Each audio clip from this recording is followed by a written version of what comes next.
All right, all praises to the Most High Yahweh, Bahashem, Yahweh Shah, Bahashem, Rahakakadash.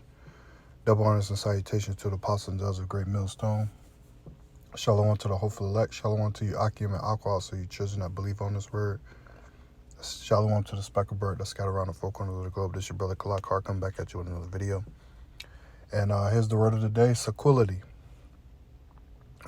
What it means is talking to oneself. And it's truth. Or it can mean you're talking to a group as well. But let's get this one. Soliloquy. Soliloquy.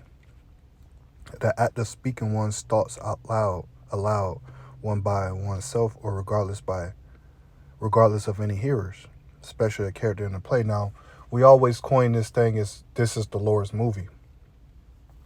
This is the Lord's movie. So with that being said, when you're out there on the highways and byways, if you're by yourself, or sometimes you can be just talking to no one, or better yet, you know eventually you'll be talking to on YouTube, and those people across the world through the unicorn, because the internet is the unicorn, get a hold of this, get a hold of the truth, get a hold of the word that you're speaking on, this knowledge, wisdom, and understanding. But when you're out there on the streets corners, you're speaking out loud by oneself or regardless of any hearers, anybody that walks by. Let's go right into it. Soliloquy, Proverbs 1. And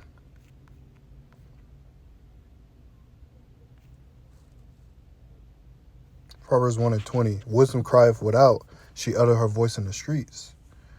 That's right, because this knowledge, wisdom, and understanding is cries in the streets.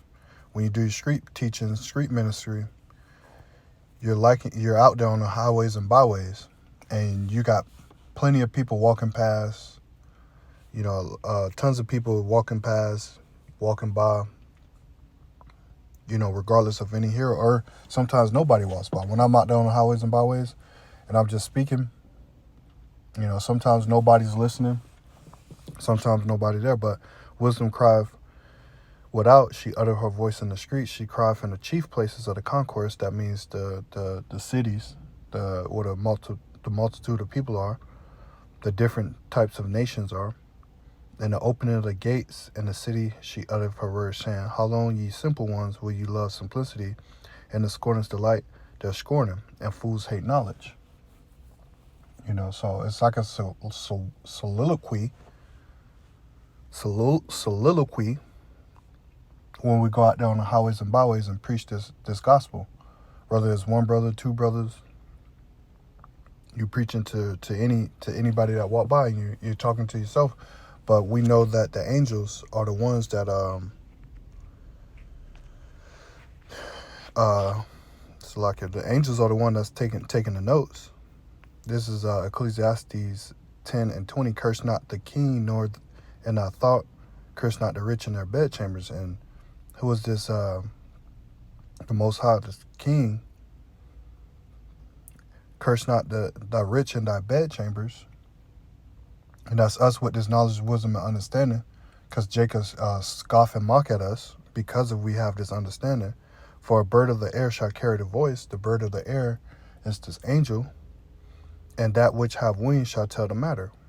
So it's the angels sending your message. Let's read it in the NLT and see what it says. Never make light of the king, even in your thoughts. And do not make fun of the powerful, even in your own bedroom. For a little bird might deliver your message and tell them what you said. Yeah. Those angels are going to deliver those messages and tell what you said. So always remember that. Soliloquy. Soliloquy. Like I said, this is the Most High's movie. We all got a part to play in it. So like I said, some brothers, there's only one brother in the camp. Some brothers have 10, 15 guys in the camp. But we all got a part to play in this, at the end of the day. Let's get Mark 4:1. Because Yahushua, Soliloquy. Mark 4:1. I'm going to start at the top, yeah.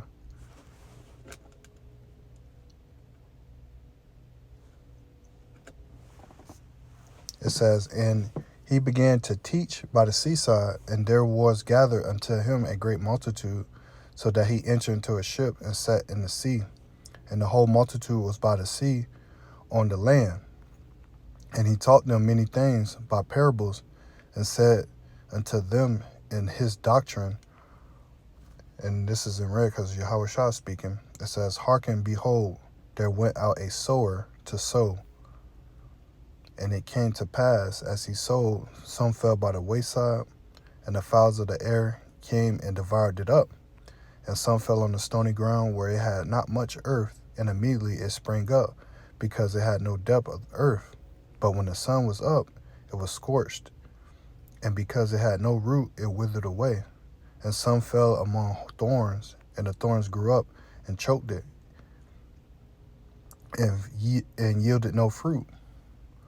And other fell on good ground, and did not yield fruit, that sprang up and increased, and brought forth some 30, and some 60, and some 100. And he said unto them, He have ears to hear, let him hear." So again, regardless of any hearer, like it says in the definition, speaking the one's thoughts. So Yahushua was speaking his thoughts in a parable, and only certain ones that have the spirit on them could understand it. You know, some probably was thinking, what is he talking about? We don't understand that. But a lot of them, that the ones that has ears to hear, they understood. They understand what the Messiah was saying, what Yahushua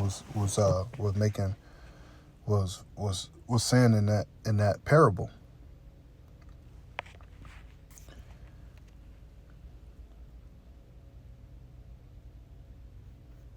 Let's get one more and then we can close it out. Ezekiel 37. I think I'm going to start at 9. Ezekiel 37:9.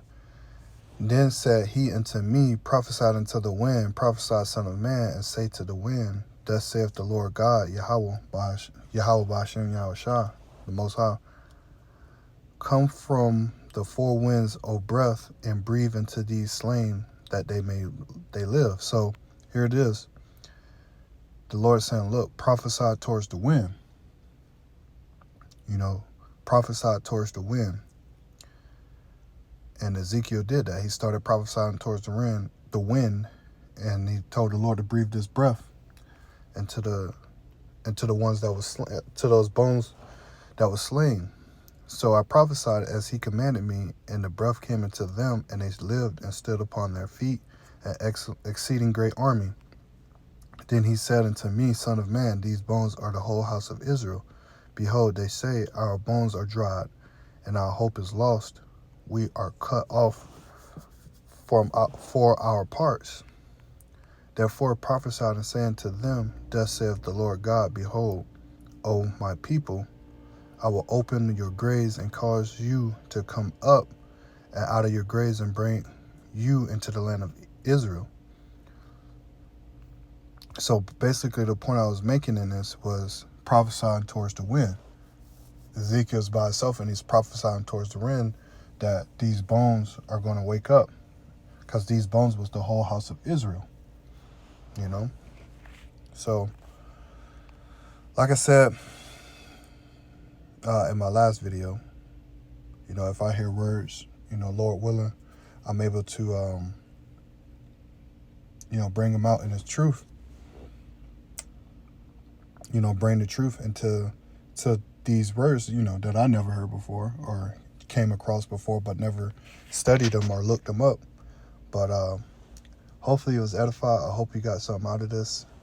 Hope to see you on the next video. Lord willing, shalom.